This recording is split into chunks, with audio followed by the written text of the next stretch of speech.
Italy के एक छोटे से गांव में पाब्लो और ब्रूनो नाम के दो यंग कजिन रहते थे। दोनों पक्के दोस्त भी थे और हमेशा बड़े सपने देखते थे। वे हमेशा बातें किया करते थे कि किसी दिन किसी न किसी तरह से वे गांव के सबसे अमीर आदमी बन जाएंगे। वे बहुत मेहनती थे, उन्हें बस एक अपॉर्चुनिटी की जरूरत थी। एक दिन गाँव वालों ने दो आदमियों को नियुक्त करने का निर्णय लिया जो नजदीक की नदी से पानी लाकर शहर के चौक के हौज को भर सके। इस काम को पाब्लो और ब्रूनो ने करने के लिए हाँ कर दिया। उन्हें एक बकेट के बदले एक पेनी मिलने वाली थी। दोनों ने पानी भरने का काम स्टार्ट कर दिया और शाम तक में हौज को पूरा भर दिया।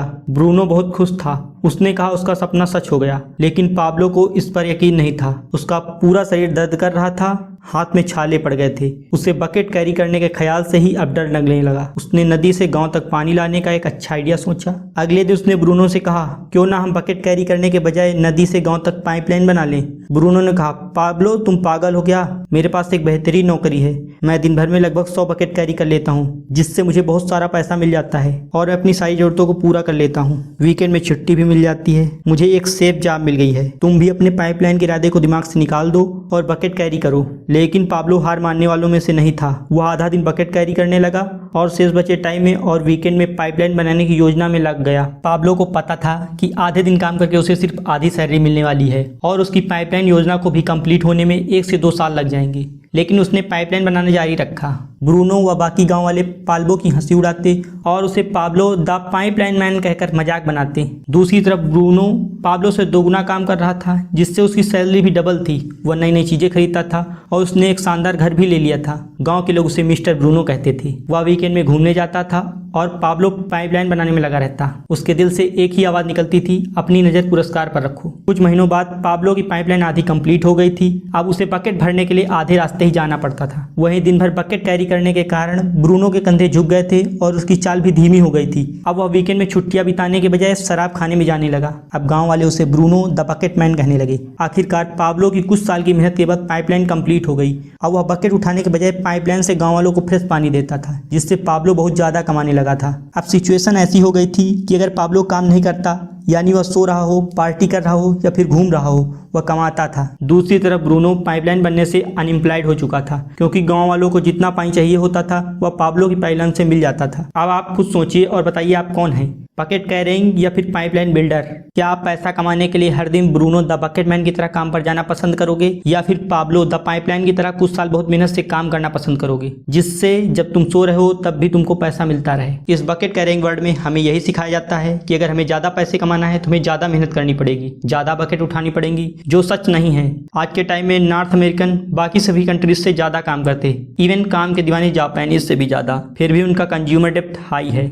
लोग ज्यादा पैसा कमाने के लिए एक से ज्यादा जॉब या फिर पार्ट टाइम जॉब करते हैं। बट जब बकेट मैन बनना इतना ही बुरा है तो फिर भी ज्यादातर लोग इसी लाइफ स्टाइल को क्यों फॉलो करते हैं, पाइपलाइन मॉडल को क्यों नहीं? क्योंकि हमारी सोसाइटी, टीचर और एजुकेशन सिस्टम हमें यही सिखाता है कि हमें ब्रूनो द बकेट मैन कैसे बनना है, हमें ज्यादा बड़ी बकेट कैरी के ऑफिसर कैसे बनना है, बकेट कंपनी ए से बकेट कंपनी बी में जॉब करना है ताकि हम ज्यादा पैसे कमा सके। लेकिन हमें पाब्लो द पाइपलाइन मैन की तरह कोई भी सोचना नहीं सिखाता। द मिलेनियर नेक्स्ट डोर के ऑथर ने एक सर्वे किया, जिसमें उन्हें पता चला कि बहुत सारे लोग जो महंगी कार चलाते हैं और महंगे घरों में रहते हैं वे वेल्दी नहीं हैं।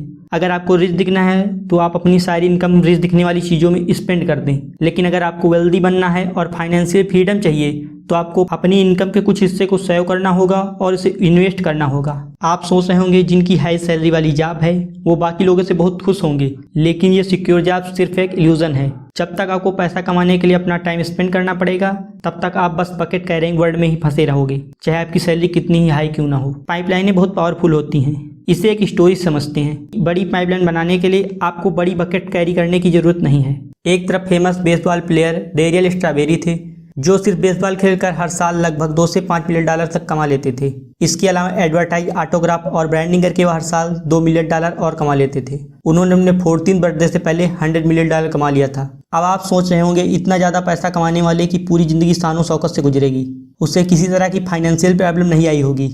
स्ट्रॉबेरी को बेसबॉल से सस्पेंड होने के बाद उनके पास इनकम का कोई सोर्स नहीं था। कुछ समय बाद पता चला कि उनके पास उनकी वाइफ और 3 बच्चों को सपोर्ट करने के लिए कोई सेविंग नहीं है।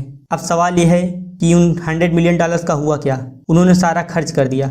महंगे घर, लग्जेरियस कार, वाइन से उनकी सारी वेल्थ खत्म हो गई। वहीं दूसरी तरफ एक छोटे से टाउन में मार्गरेट ओडानेल नाम की प्राइमरी स्कूल टीचर रहती थी, जो 50 साल से एक ही स्कूल में पढ़ा रही थी, जहां उनकी सैलरी $8,500 ही थी। लेकिन 100 की एज में जब उनकी डेथ हुई तो उन्होंने लगभग $2 मिलियन की वेल्थ को चैरिटी में छोड़कर गई।